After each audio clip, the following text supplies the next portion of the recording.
Oy pare, Pare, may tanong nga ako sa'yo. ano yun pare? Ano ang pinakamahabang tulay sa buong mundo? Ang pinakamahabang tulay sa buong mundo pare, ang Danyang Qiushan Grand Bridge na matatagpuan sa China. May haba itong 164 miles. Oh? Pero tapos na yun pare. Tinalo na sila ng Pilipinas. Paano mo naman nasabi naman? Kasi pare, 1980s pa sila nagsimula. Hanggang ngayon, hindi pa tapos. Ganun? Isipin mo na lang pare kung gaano kahaba.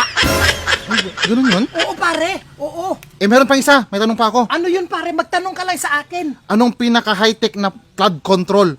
Flood control Oo. sa buong mundo? Sa buong mundo. Ang pinaka-high-tech na flood control sa buong mundo, pare, ay ang flood control ng Japan. Bakit ka mo? Bakit naman? Nasa ilalim siya ng underground, pare. Wow, ganun. Baka high-tech yun? High-tech yun, pare.